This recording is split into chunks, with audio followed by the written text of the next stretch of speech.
दोपहर 12 बजे का समय था। ठीक दोपहरी थी, लू चल रही थी और गर्मी इतनी जोरों पर थी कि कहीं भी तसल्ली मिल नहीं रही थी लोगों को।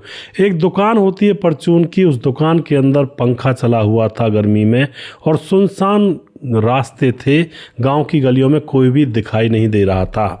तभी क्या होता है, जो उस दुकानदार होता है उसको याद आता है कुछ सामान वगैरह पर्ची में लिख रहा था कि दुकान में ये सामान नहीं है, वो सामान नहीं है, लेकर आऊँगा। और वह पूरा अपना बैग वैग तैयार कर लेता है। और उसकी एक छोटी बहन होती है, वह दुकान में बैठी थी, उसको कह देता है कि तुम यहीं पर रहना, और वह उसको वहीं पर छोड़ करके शहर चला जाता है। पीछे से दोपहरी में सरपंच का लड़का उस दुकान के अंदर आता है और उस लड़की से सामान मांगने लगता है। लड़की जब झुक करके उसको सामान देने लगती है तो सरपंच का लड़का और उसका एक दोस्त था, उनको लड़की का कुछ ऐसा अंग दिखाई दे जाता है।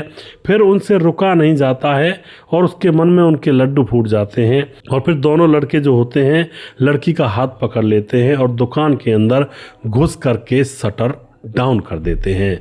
और फिर यहाँ पर जो होता है दोस्तों, बड़ा ही विचार करने वाला यह प्रोग्राम है, इसको पूरा ज़रूर देखिएगा। नमस्कार, मैं हूँ सुदेश कुमार। दोस्तों, यह घटना मध्य प्रदेश के एक छोटे से गांव के अंदर घटित होती है। एक बात आपने सुनी होगी भाई, जिसके ऊपर कर्ज हो जाता है वह बहुत ज़्यादा दबाव में आ जाता है। कहते हैं औरत का खसम मर्द और मर्द का खसम कर्ज, यानी कि औरत को दबाव में डालने वाला उसका पति होता है और पति को दबाव में डालने वाला कर्ज होता है। ये कहावत कही जाती है और ये सटीक भी है। कई मामलों में इस कहावत को देखा गया है कि भाई जैसा इस कहावत में कहा गया है वैसा ही हुआ है। आज की इस घटना में सुमेर नाम का एक लड़का है, उम्र 25 साल है। उसकी बहन है 20 साल की, जिसका नाम नेहा है। जो छोटी बहन है, माता पिता की मौत हो चुकी है, और जो सुमेर बड़ा भाई है वही उसने ही अपनी बहन को पढ़ाया लिखाया। बहन की पढ़ाई लिखाई पूरी हो चुकी है और फिलहाल वह घर में सिलाई का काम किया करती है, लेडीज़ों के कपड़े सिल दिया करती है। दोनों भाई बहन अच्छे से काम कर रहे होते हैं, कोई दिक्कत नहीं थी। खेती बाड़ी का काम होता है भाई के पास। अब भाई और बहन बातें करते हैं कि क्यों ना हम गांव के अंदर एक परचून की दुकान खोल लें, क्योंकि यहाँ पर दूर दूर तक सामान लेने के लिए जाना पड़ता है, हमारी दुकान अच्छी चल जाएगी। लेकिन बहन कहती है भैया पैसे कहाँ हैं, अब की बार तो फसल भी अच्छी नहीं हुई। अब सुमेर कहता है कि मैं गांव के सरपंच से मांग कर देखूंगा, वो दे देता है, लोगों को ब्याज पर पैसे देता है। तो अब सुमेर गाँव के सरपंच के पास जाता है और वहाँ जा कर के पैसे मांगता है। गाँव का सरपंच कहता है कि भाई देख, मैं ब्याज लेता हूँ और किस्तों में देना, किस्तों में दे देना वापस, और इकट्ठे देना, इकट्ठे दे देना। तो सुमेर कहता है जी मैं आपको हर महीने दे दिया करूंगा, दुकान में से जो कमाई होगी उस हिसाब से। अब तो इसको कर्ज मिल जाता है, इतना कर्ज कि ये अपनी परचून की दुकान खोल लेता है। और दोस्तों, किस्मत की बात इतनी तेज होती है, वो दुकान बड़ी अच्छी चलती है। सारे सामान यह सुमेर रखता है उसके अंदर, क्योंकि पढ़ा लिखा था और कोई भी चीज़ कमी नहीं रहने देता जिससे कि ग्राहक वापस ना जाएं। दुकान अच्छी चलने लगती है पूरे गांव में। हाँ, जो भी कोई सामान चाहिए होता है तो लोग यही कहते हैं भाई सुमेर की दुकान से ले आना, वहाँ पर मिल जाएगा सब कुछ। तो इस तरह से इनका अब 2 रुपये का रोजगार अच्छा बन गया था बहन भाइयों का। सुमेर का एक चाचा भी था जो पड़ोस में रहा करता था। पहले से ही जब सुमेर के माँ बाप थे तब से ही चाचा और सुमेर के माँ बाप न्यारे, यानी कि अलग अलग रहा करते थे।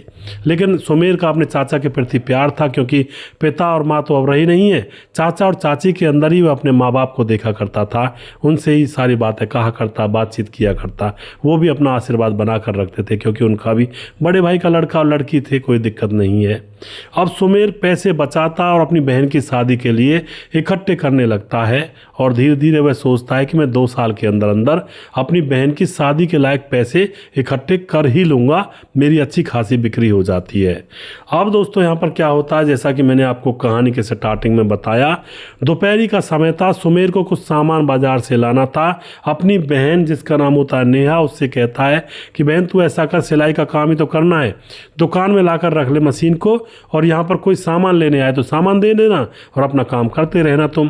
तो बहन दुकान में आकर बैठ जाती है, कपड़े लत्ते, अपना तुरप्याई वगैरह जो भी कुछ होता है, जो सुई से किया जाता है काम, उसको करने लगती है।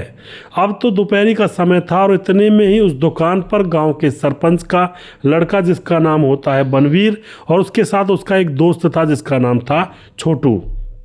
ये दोनों आवारा टाइप के थे गांव के अंदर।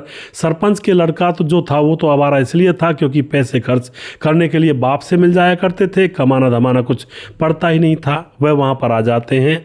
और कई बार जो बनवीर का पिता है उसको देखता है कि भाई ये शराब ज़्यादा पीता है, तो कई बार वह पैसे देता भी नहीं है।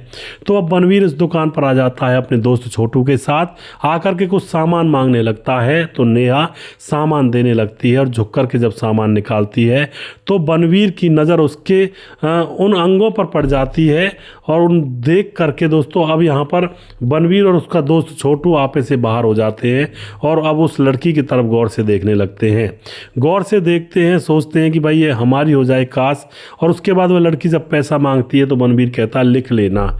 लेकिन उसके पहले ही 3,000 रुपये चढ़े पड़े थे, यानी कि सरपंच का लड़का उस दुकान से उधार में लिया करता था।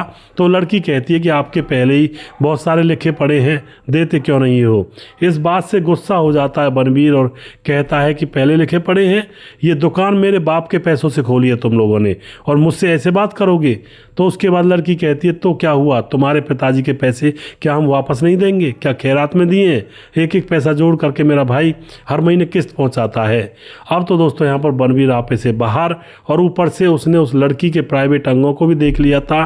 तो अब उनसे रहा नहीं जाता है और वह उस लड़की के साथ जाती करने के लिए उस दुकान में दोनों घुस जाते हैं और शटर को नीचे बंद कर लेते हैं। खूब कोशिश करते हैं किसी तरह से लड़की काबू में आ जाए, लेकिन लड़की जोर जोर से चिल्लाती है। तो आस पड़ोस के लोग वहाँ पर इकट्ठे होते हैं। लड़की का जो चाचा होता है वह भी भाग कर आता है, शटर को ऊपर करता है, एकदम से देखता है अंदर सरपंच का लड़का और उसका दोस्त छोटू उस नेहा के ऊपर टूट पड़े हैं। नेहा के कपड़े भी फाड़ दिए थे। अब तो जो चाचा होता है उनको बाहर निकालता है कि बाहर निकल जाओ, तुम ये क्या हरकत कर रहे हो। और अपनी बेटी को, यानी कि अपनी जो भाई की लड़की थी, उसको अपनी एक कंबल सा वहाँ से ढूंढ कर देता, चद्दर सी उसको उड़ा देता है, उसको ढक देता है। और उसके बाद सरपंच के लड़के कहकर जाता है कि हम तुझको देख लेंगे, तुझे उठा ले जाएंगे, तेरी औकात ही क्या है, तू है क्या चीज़। यह कह करके धमकी देकर वहाँ से निकल जाते हैं। पूरा गाँव यह नज़ारा देख रहा था और चाचा भी अब आंखों में आंसू भर लाता है कि बड़े लोगों की अपनी जाति अलग होती हैं। अब थोड़ी देर के बाद जो भाई होता है लड़की का, सुमेर, सामान लेकर आ जाता है। लेकिन वहाँ पर जब काफ़ी लोग खड़े हुए थे तो उसको आशंका होती है कि कुछ ना कुछ गड़बड़ हुआ है। अंदर जाता है, अंदर जाके बहन की हालत देखता है, एकदम से उसे पकड़कर झंझोल देता है कि बता तेरे साथ क्या हुआ है, कुछ ना कुछ तो गड़बड़ हुआ, मुझे बता। वह कुछ नहीं बताती है, सिर्फ रोती जाती है। इतने में उसका चाचा होता है वहाँ पर, वह कहता है कि अरे इसके साथ तो बहुत बुरा हुआ है। सरपंच का लड़का जिसका नाम बनवीर है, जिससे तुमने पैसे लिए थे, जिसके बाप से आकर धमकी देकर गया कि ये मेरी दुकान मेरे बाप के पैसों से खोली गई है और मुझे तुम पैसे उधार में क्यों नहीं दोगे सामान। और जब लड़की ने मना किया नेहा ने, तो उसके बाद नेहा के कपड़े फाड़ दिए, इसके साथ रेप करने की कोशिश की। और मैं नहीं आता टाइम पर तो इसके साथ आज वो घटना हो ही जाती। अब तो दोस्तों यहाँ पर जो ये सुमेर होता है गुस्से से बेकाबू और तुरंत एक कुल्हाड़ी उठाता है और ढूंढने के लिए पूरे गांव में निकल जाता है। कहीं भी वह सरपंच का लड़का और छोटू उसको मिल नहीं रहे थे। तभी एक लड़का जिसका नाम होता है अमित, उससे पूछता है कि सरपंच का लड़का देखा है। वह बताता है कि हाँ, वह तो तालाब के पास, तालाब के किनारे पर जो बहुत सारे पेड़ है ना, जहाँ पर घास लगी हुई है, वहाँ पर बैठा हुआ शराब पी रहा है, मैं अभी अभी वहीं से आया हूँ। तो इतने में सुमेर वहाँ पर पहुँच जाता है और वहीं पर कुछ खेतों में किसान काम कर रहे थे, तालाब गांव से बाहर था, और उसके ऊपर कुल्हाड़ियों से वार करने लगता है। सरपंच के लड़के के दोनों हाथ काट देता है और जो छोटू था उसका पाँव काट देता है। इतने में आस पड़ोस के लोग आ जाते हैं और बचा लेते हैं।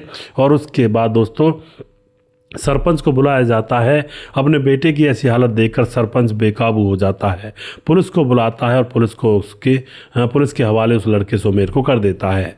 लेकिन दोस्तों जब पुलिस को सारी सच्चाई बताई जाती है तो पुलिस को भी तरस आता है सुमेर पर और उसकी बहन पर। लेकिन करे तो करे क्या, क्योंकि सुमेर ने कानून को अपने हाथों में लिया था और पुलिस उसको जेल भेज देती है लगे हाथ और उसके खिलाफ मुकदमा दर्ज किया जाता है। तो इस तरह से दोस्तों ये भाई जेल में चला जाता है बहन के ऊपर। तो यहाँ पर बहुत सारे लोग गांव के तारीफ भी कर रहे थे कि भाई किसी की बहन को कोई छेड़ेगा तो वो ऐसा ही रिएक्ट करेगा। कुछ लोग ये भी कह रहे थे कि भाई गांव में 4 लोग इकट्ठा कर लेता, लोगों में बातचीत हो जाती, वहाँ पर बूढ़े बुजुर्ग जो गाँव के होते हैं वो सरपंच के लड़के को धमका देते, इसी के हाथों से उसके ऊपर थप्पड़ लगवा देते, तो कम से कम इस सुमेर की ज़िंदगी तो बर्बाद ना होती।